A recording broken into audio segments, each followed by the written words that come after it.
எல்லா குழந்தைங்களுக்கும் என்னோட வணக்கம். நான் உங்க தீபிகா அருண். சரி, ரமணிக்கு என்ன ஆச்சுங்கிறது தெரிஞ்சாச்சு. இப்போ அவன் பர்மா போறாங்கிறதும் புரிஞ்சிருச்சு.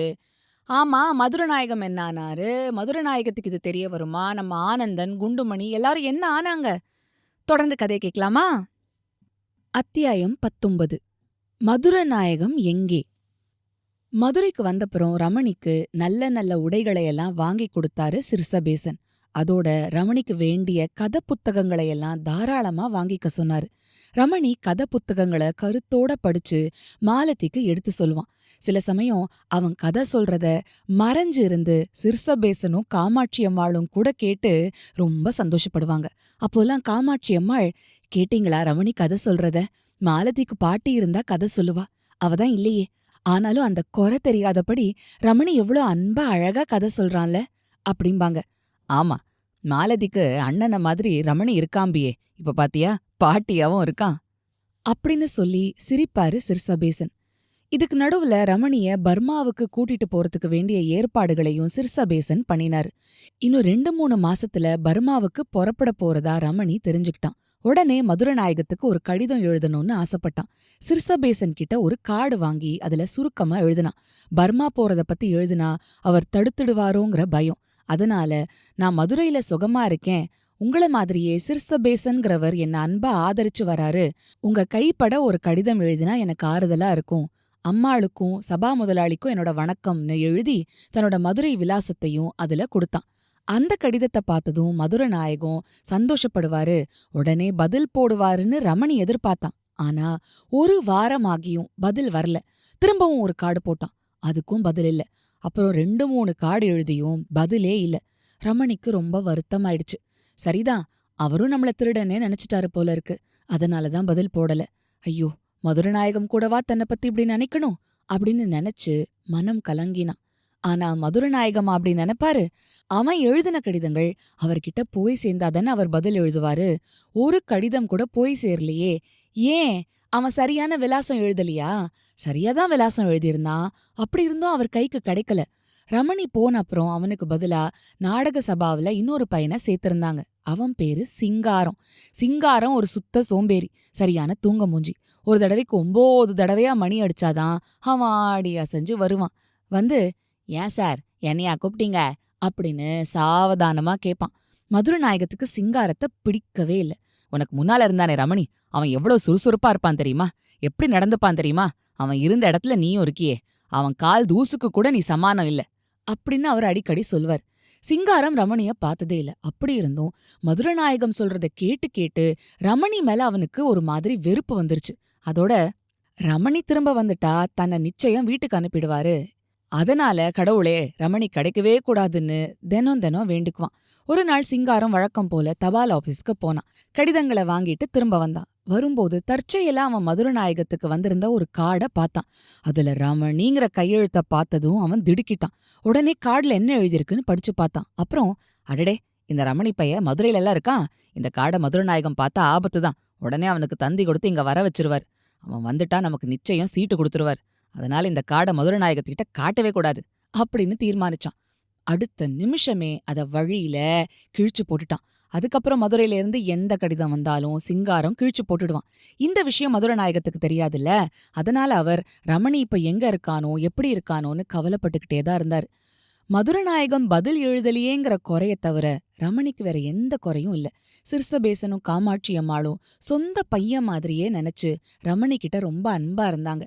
மாலதியும் சொந்த அண்ணன் மாதிரியே அவனை கருதி வந்தா. சிறுசபேசனும் காமாட்சி அம்மாளும் தினமும் மீனாட்சி அம்மன் கோவிலுக்கு போவாங்க. போகும்போது ரமணியையும் மாலதியையும் கூடவே கூட்டிட்டு போவாங்க. ரமணிக்கு மீனாட்சி அம்மன் கோவிலுக்கு போறதுனாலே ஆனந்தம்தான். அங்க ஒவ்வொரு தூண்லயும் இருக்கிற அழகிய சிலைகளை பார்த்து பார்த்து அவன் பரவசப்படுவான். அப்புறம் அங்க இருக்கிற திருவிளையாடல் சிற்பங்களை காட்டி காட்டி மாலதிக்கு அவன் நிறைய கதைகளை சொல்வான். ரமணியும் மாலதியும் கை கோத்துக்கிட்டு அந்த பெரிய கோவில ஆனந்தமா சுத்தி வரதே அழகா இருக்கும். மதுரைக்கு தெற்க 5 மைல் தூரத்துல திருப்பரங்குன்றத்துக்கு சிறுசபேசன் வெள்ளிக்கிழமை தோறும் போயிட்டு வருவார். அப்போ ரமணி அவர் கூட போவான். வடக்கே 12 மைல் தூரத்துல அழகர் கோவில்னு ஒன்னு இருக்கு. அங்க கூட ஒரு தடவை எல்லாருமா போயிட்டு வந்தாங்க. ரமணியோட அப்பா இறந்தப்புறம் மதுரையில ஒரு பணக்காரர் வீட்ல அவன் கொஞ்ச நாள் வேலைக்கு இருந்திருக்கான். அப்போ அவன் மதுரை மீனாட்சி அம்மன் கோவில கூட சரியா பார்த்ததில்ல. ஆனா இப்போ அவன் சிர்சபேசன் போற இடத்துக்கெல்லாம் போறான். ரமணி மதுரைக்கு வந்து 2 மாசம் ஓடிடுச்சு. இன்னும் ஒரு வாரத்துல பர்மாவுக்கு புறப்படணும். சென்னைக்கு போய் அங்க இருந்து கப்பல் ஏறி பர்மாவுக்கு போகணுங்கிறத ரமணி தெரிஞ்சுக்கிட்டான். உடனே அவனுக்கு ஒரு ஆசை தோணுச்சு. சென்னைக்கு போனதும் மதுரநாயகத்தை எப்படியாவது பாத்துடணும். அவரை பார்க்காம போனா தான் மனசு நிம்மதி அடையவே அடையாதுன்னு நினைச்சான். அன்னைக்கு சிறுசபேசன், காமாட்சி அம்மாள், மாலதி, ரமணி 4 பேரும் சென்னைக்கு ரயில்ல புறப்பட்டாங்க. சென்னைக்கு போய் சேர்ந்ததும் அங்கிருந்த ஒரு பெரிய ஹோட்டல்ல தங்கினாங்க. அன்னைக்கு புதன்கிழமை. வெள்ளிக்கிழமை கப்பல் புறப்பட்டுடும். அதனால அன்னிக்கே மதுரநாயகத்தை சந்திச்சிடணும் அப்படின்னு ரமணி ஆசைப்பட்டான். உடனே சிர்சபேசன் கிட்ட தான் ஆசைய சொன்னான். அவனை தனியா அனுப்ப சிர்சபேசனுக்கு மனசில்ல. சரி வா, நானும் வரேன். அந்த நல்ல மனுஷரை நானும் பார்க்க வேண்டாமா அப்படின்னு சொல்லி அவனோட அவரும் கிளம்பினாரு. 2 பேரும் ஒரு டாக்ஸி எடுத்துக்கிட்டு நாடக கொட்டகை இருக்கிற இடத்துக்கு வந்தாங்க. அவங்க வந்தப்போ நாடக கொட்டகைக்கு முன்னாடி எந்த விதமான அலங்காரமும் இல்ல. வழக்கமா வெளியில வச்சிருக்கிற வர்ண விளம்பரங்களையும் காணும். எப்ப பாரு திறந்து கிடக்கிற வெளிக்கதவும் நல்லா பூட்டிருந்தது. இந்த காட்சிய பார்த்ததும் ரமணி திடுக்கிட்டான். இப்படி ஒரு நாளும் இருக்காதே, கதவு கூட பூட்டிருக்காங்களே அப்படின்னா. ஒருவேளை இப்ப நாடகம் நடத்தலையோ என்னவோ அப்படின்னாரு சிறுசபேசன். அதோட எதுக்கும் யாரையாவது கேட்டு பார்க்கலாமே, அதோ அந்த கடையில விசாரிப்போம் அப்படின்னாரு. அதுக்குள்ள ரமணி, வேணாம், மேனேஜர் வீட்டுக்கே நேரா போவோம். இங்க பூட்டிருக்கிறதுனால நிச்சயம் அவர் வீட்ல தான் இருப்பாரு அப்படின்னா. உடனே மதுரநாயகம் இருக்கிற வீட்டை நோக்கி டாக்ஸிய போகச் சொன்னா ரமணி. கொஞ்ச நேரத்துல மதுரநாயகத்தோட வீட்டுக்கு முன்னாடி டாக்ஸி வந்து நின்னுது. ஆனா அங்கேயும் அதே நிலைமைதான். அந்த வீட்டோட வெளிக்கதவும் பூட்டப்பட்டிருந்தது. ரமணிக்கு ஒண்ணுமே புரியல. மதுரநாயகத்தோட வீடு பூட்டப்பட்டிருக்கிறத பார்த்ததும் திடுக்கிட்ட ரமணி, என்ன இது, நாடக கொட்டகையும் பூட்டிருக்கு, மேனேஜர் வீடும் பூட்டியிருக்கே அப்படின்னா. உடனே சிறுசபேசன், எதுக்கும் பக்கத்து வீட்ல கேட்டு பார்க்க சொல்லலாம் அப்படின்னு சொல்லிட்டு டாக்ஸி டிரைவர் கிட்ட, டிரைவர், இந்த வீட்ல குடியிருந்த நாடக சபா மேனேஜரும் அவர் சம்சாரமும் எங்க போயிருக்காங்கன்னு அதோ அந்த வீட்ல போய் கேட்டுட்டு வாங்க அப்படின்னாரு. அவர் சொன்னபடி டாக்ஸி டிரைவர் பக்கத்து வீட்டுக்கு போனாரு.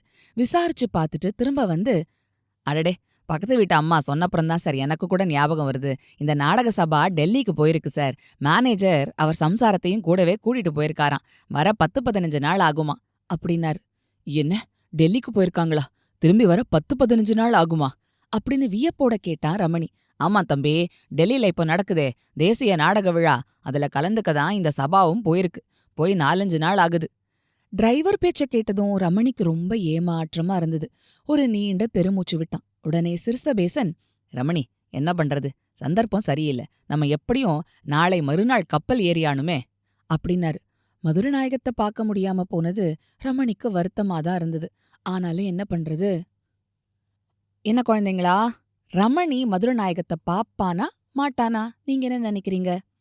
சரி, அடுத்த வாரம் அது நமக்கு தெரிஞ்சிரும்னு நினைக்கிறேன். அது வரைக்கும் சிரிச்சுக்கிட்டு கிரிச்சுக்கிட்டு சந்தோஷமா இருங்க.